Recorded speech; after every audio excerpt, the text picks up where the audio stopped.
টানা এক মাসের বেশি সময় ধরে পুরুলিয়ায় বৃষ্টি। লাগাতার বৃষ্টিতে মাথায় হাত মৃৎশিল্পীদের। ধারাবাহিক বৃষ্টির জেরে প্রতিমা তৈরির কাঁচামালের দামও লাফিয়ে লাফিয়ে বাড়ছে। টান পড়ছে মূলধনে। জোড়া ফলাও সমস্যায় জেরবার মৃৎশিল্পীরা। দুর্গা প্রতিমা তো দুরস্ত, টানা বৃষ্টিতে মনসা প্রতিমা তৈরিতেই বেগ পেতে হচ্ছে এই শিল্পীদের।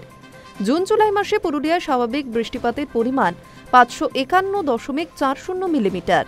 সেই জায়গায় ওই 2 মাসে পুরুলিয়ায় বৃষ্টি হয়েছে 1049.55 মিলিমিটার। প্রায় 90% বেশি বৃষ্টিতে মনসা পুজোতে নাজেহাল জেলার মৃৎশিল্পীরা। আগামী 17 আগস্ট মনসা পুজো। জঙ্গলমহলের এই জেলায় এই পুজো অন্যতম বৃহৎ উৎসব। পুজোর পরদিন শুধুমাত্র বলিদানের মাংস খাওয়ার জন্য এই জেলা অলিখিত বন্ধ থাকে। কিন্তু সাবেক মানভূমের সেই বৃহৎ উৎসবে মাথায় হাত মৃৎশিল্পীদের দাবি, এমন বৃষ্টিতে এই জেলায় 10 বছরের রেকর্ড এবার ভেঙে গিয়েছে। বৃষ্টির জন্য কাঁচামালের দাম এত বেড়ে গিয়েছে যে সমস্যায় পড়তে হচ্ছে। বরাত এলেও মূলধনে টান পড়ায় সবচেয়ে সমস্যা হয়েছে। পাশাপাশি মনসা পুজোর সময় যারা 80 থেকে 90টি প্রতিমা তৈরি করেন, তারা এবার 40 থেকে 60টির বেশি প্রতিমার বরাত নেননি। গরুর গাড়িতে করে নিয়ে আসা মাটির দাম যেমন বেড়ে গিয়েছে, তেমনই বেড়েছে খড়ের দাম। আগে 500 টাকাতেই এক গরুর গাড়ি মাটি মিলত, কিন্তু এবার আর বৃষ্টিতে তা হচ্ছে না।